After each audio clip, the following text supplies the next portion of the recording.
दोस्तों, अगर आप म्यूचुअल फंड्स में इन्वेस्ट करते हैं तो आपको एक चीज समझनी जरूरी है कि म्यूचुअल फंड्स में एक इन्वेस्टमेंट स्ट्रेटेजी हर मार्केट साइकिल में काम नहीं करती। जैसे ही इकोनॉमी की कंडीशंस बदलती है, मार्केट की कंडीशंस चेंज होती हैं, तो वो म्यूचुअल फंड जो शायद बेस्ट परफॉर्म कर रहा था वो परफॉर्म ना करे, क्योंकि हर मार्केट साइकिल में अलग इन्वेस्टमेंट स्ट्रेटेजी काम करती है। तो इस वीडियो में मैं आपको बताने वाला हूं कुछ ऐसे फंड्स, टॉप 5 फंड्स जो बेस्ट परफॉर्म कर रहे हैं पिछले एक साल में, और साथ में हम इस बारे में भी बात करेंगे कि अगर आप अपना म्यूचुअल फंड का पोर्टफोलियो बना रहे हैं तो आपको कैसे अपना पोर्टफोलियो बनाना है ताकि आपका जो पोर्टफोलियो है वो हर मार्केट कंडीशन में अच्छा परफॉर्म कर सके।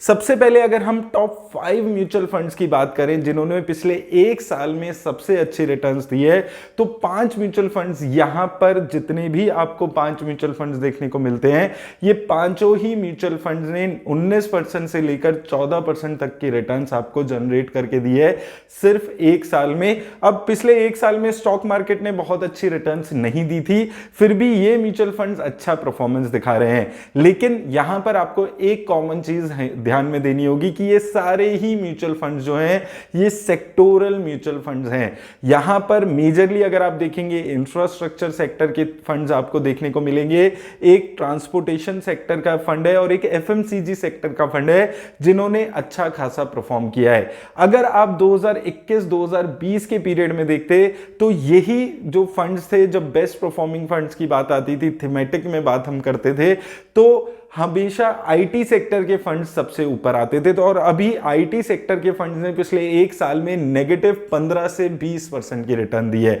अब दोस्तों देखिए, यही चीज मैं आपको समझाने की कोशिश कर रहा हूं कि मार्केट कंडीशन चेंज होने के साथ साथ यहां पर जो थीमेटिक इन्वेस्टिंग है वो भी बिल्कुल चेंज हो जाती है। अब यहां पर आपको एक चीज समझनी है कि सेक्टोरल फंड्स में आपको सिर्फ तभी इन्वेस्ट करना है जब आप उस पर्टिकुलर सेक्टर को समझते हैं, क्योंकि सेक्टोरल फंड्स में इन्वेस्ट करना जितना ज्यादा जरूरी हो जाता है उतना ही ज्यादा जरूरी है उनसे निकलना, जिसका सबसे बड़ा एग्जांपल टेक्नोलॉजी सेक्टर के फंड्स हैं जिन्होंने बहुत अच्छे रिटर्न्स 2020-21 में दी, लेकिन 2022 के साल में बहुत ही खराब रिटर्न्स दी। और ऐसे ही ये फंड्स भी हैं। अभी इंफ्रास्ट्रक्चर सेक्टर काफी अच्छा कर रहा है क्योंकि गवर्नमेंट की जो इंफ्रास्ट्रक्चर पे काफी ज्यादा ध्यान दिया जा रहा है, उसकी वजह से काफी सारी कंपनी, एल&टी, एनटीपीसी, ऐसी कंपनीज काफी अच्छा परफॉर्म कर रही है और वो इन जो थीमेटिक म्यूचुअल फंड्स हैं उनके ऊपर यहां पर रिफ्लेक्ट हो रहा है। लेकिन थीमेटिक म्यूचुअल फंड्स में हमेशा बोलता हूं, अगर आप उस पर्टिकुलर सेक्टर आपको समझ आता है तो ही आपको इन्वेस्ट करना है।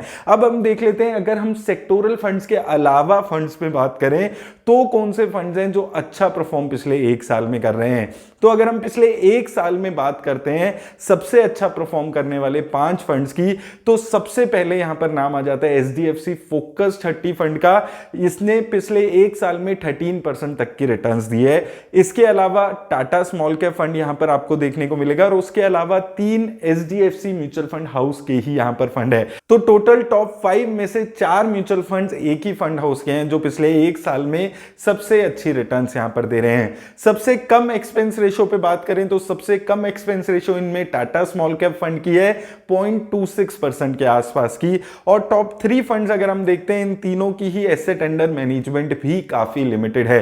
तो ये 5 फंड्स हैं जो काफी अच्छी परफॉर्मेंस पिछले एक साल में यहां पर दे रहे हैं। अब दोस्तों, अगर यही नंबर्स हमने 2020 में जब हम देखते थे तो टॉप 5 में सारे ही mutual funds Axis mutual fund house के हुआ करते थे। 2021 में ये बदलकर क्वांट म्यूचुअल फंड हाउस हो गए थे। अब 2022 की जब हम ये म्यूचुअल फंड्स देख रहे हैं तो ये एचडीएफसी के म्यूचुअल फंड्स हो चुके हैं।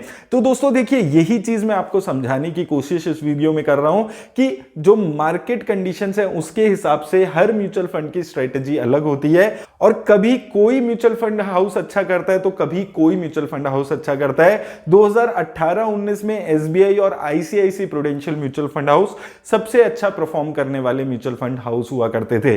तो अगर आप अपना म्यूचुअल फंड का पोर्टफोलियो बना रहे हैं तो सिर्फ पिछले एक साल में किस म्यूचुअल फंड ने अच्छी रिटर्न्स दी है ये देखकर आपको अपना पोर्टफोलियो बनाना नहीं है। हैं। आपको दो तीन चीजों का ख्याल यहां पर रखना है। एक तो आपको यह चीज ध्यान रखनी है कि आपका जो म्यूचुअल फंड पोर्टफोलियो है उसमें बहुत सारी कंपनीज ना हो, उसमें बहुत सारे म्यूचुअल फंड्स यहां पर आपने ऐड ना किए हों। दूसरा, किसी एक म्यूचुअल फंड हाउस के आपको बहुत सारे म्यूचुअल फंड्स अपने पोर्टफोलियो में नहीं रखने हैं, क्योंकि जिन लोगों ने 2020 की परफॉर्मेंस देखकर एक्सिस म्यूचुअल फंड के सारे म्यूचुअल फंड्स ले लिए थे वो भी आज लॉस में हैं। जिन्होंने 2021 की परफॉर्मेंस देखकर क्वांट म्यूचुअल फंड हाउस के सारे फंड्स ले लिए थे वो भी आज लॉस में हैं। और जो आज एचडीएफसी म्यूचुअल फंड हाउस की परफॉर्मेंस देखकर सारे एचडीएफसी म्यूचुअल फंड हाउस के फंड्स ले लेंगे वो भी आने वाले टाइम में लॉस में रह सकते हैं। तो जब भी आप अपना म्यूचुअल फंड का पोर्टफोलियो बनाते हैं तो आपको यह चीज ध्यान रखनी है कि आप एक म्यूचुअल फंड कैटेगरी जैसे कि large cap, large and mid cap,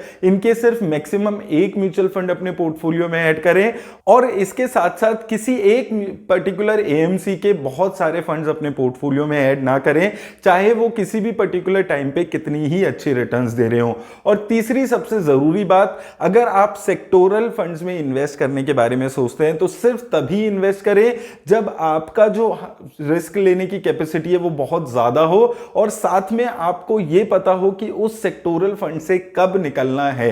तो ये दो तीन चीजों का आप जरूर ख्याल रखिए जब भी आप अपने म्यूचुअल फंड का पोर्टफोलियो बनाते हैं। और ये अभी टॉप के फंड्स चल रहे हैं जो उम्मीद करता हूं आपको इस वीडियो से हेल्प मिलेगी।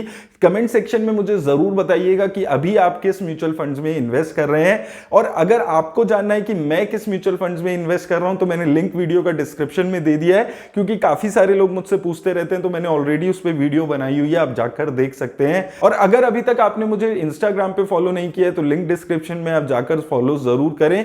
धन्यवाद।